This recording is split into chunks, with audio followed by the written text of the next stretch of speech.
Guten Tag. Today, February 28, 2021, Filipinos in Germany attended a webinar by the Philippine Consulate Frankfurt entitled Championing a New Narrative for Agriculture, a discussion with Cherrie Atilano of AGREA. Who is Cherrie Atilano? Cherrie Atilano is the founder and CEO of AGREA Agricultural Systems International Inc. Atilano is of World Economic Forum Global Shaper and Advisory Board Committee member. She is a recipient of numerous honors and awards, including Inspiring Filipina Entrepreneur in 2017, the Outstanding Women in Nation Service Award in 2016, and 10 Outstanding Students of the Philippines in 2007, among others. Leyte, where she graduated Magna Cum Laude. She would be named one of the 10 outstanding students of the Philippines in 2007 for her academic excellence, her exemplary leadership, and strong social responsibilities. Now, through the years, she would pursue this interest in agriculture and helping people, which became a passion and ultimately an advocacy. And her work in this area would be recognized by several prestigious entities, including the World Economic Forum, the Association of Southeast Asian Nations, ASEAN, the New Zealand Foundation, Rappler, the Southern Philippines Muslim Unity and Development Association, there's Channel News Asia, Go Negosyo, and the Department of Foreign Affairs and Trade of Australia, among others. In 2014, Ms. Atilano founded the organization AGREA, beginning with a patch of land in Marinduque. It was subsequently registered with the SEC, and in the years that followed, AGREA would gain accreditation from various Philippine government agencies. Now, its current and incoming projects include areas in Southern Luzon, Siargao, Surigao del Norte, and Northeast Mindanao. Now, to help us have a better appreciation of Ms. Atilano's work, we will show you part of a video produced by Channel News Asia when she was named as one of ASEAN's next generation leaders in 2016. Okay, Fatima. Two questions. Let me start. What gave rise to this passion of yours to pursue agriculture and help people in this sector? Well, it's a long story. I started teaching farmers at the age of 12 because I grew up in a farm, in sugarcane farm in Negros Occidental, and it's so different, growing up in the farm, and you see a lot of people are not actually able to go to school, or they don't even have food in their table, especially the migrant workers who are coming to Negros because to cut sugarcane. And growing up in that setting, every weekend, I was in a scholarship center, and I read a book about biointensive gardening. And the book says, if you're poor and if you're a farmer, 100% of your income goes to food. 70% goes to rice, 30% goes to vegetables. And if you know how to plant vegetables around your house, basically you can, save money and send your children to school or have a roof on your head. After that, I started teaching farmers for 3 years, and I said, I really want to be in the agriculture sector. So I studied agriculture, but, to keep it short, I was so fascinated how agriculture is actually game-changing, and I just continued the process. So I worked also in a private sector. So my first job was basically not in agriculture. I was hired as a landscape designer by the Ayalas. So my first project was landscaping Greenbelt.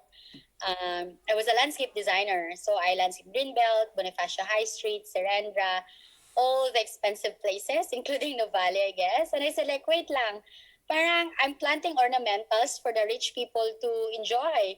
I'm not planting crops for the poor people to benefit. So I started putting up a farm in Bulacan with Gawad Kalinga, with Tito Tony Miloto before, and it became game-changing. And after that, I said, I really want to pursue more. And I think the the most beautiful thing that happened to me is when I met Pope Francis in Vatican in 2014. I asked him in one of the lunches there, I said, this is what I'm doing in the Philippines. And then he advised, capitalize on your passion. Go back to your country and pursue it. And, I think he gave me a blessing. He said, capitalize on your passion. And that's how I started.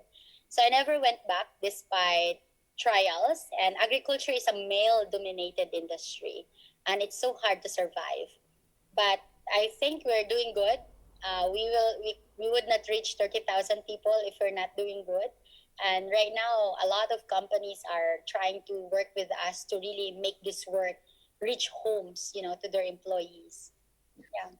Okay, great. Well, it's amazing you've gotten to meet the Pope. I saw one of your last slides. You showed a picture of your organization. Tell us more about the people you work with in AGREA. I noticed they're quite young.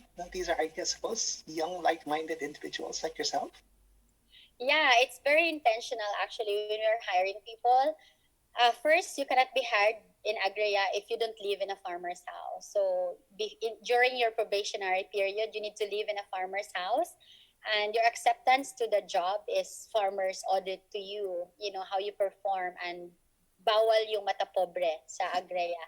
So most of them are young people because we're trying to change the narrative that young people are basically changing the game in agriculture because of the endangered farmers. So that's how we started. And aside from that, because we have a lot of community work, most of these young people are graduate of universities in agriculture in the Philippines, and they're willing to do extension work, and which is most of the work in AGREA. They're willing to travel in different islands and do extension work to farmers and train farmers. Of course, there's a hesitation, right? The farmers would always say na, oh, papunta ka pa lang, pabalik na ako, right? You're young, I'm old. But because of this, the farmers are actually responding better because pag nakakita na sila ng laptop during the training or may mga iPad or my cell phone, they're so fascinated and they see videos of them.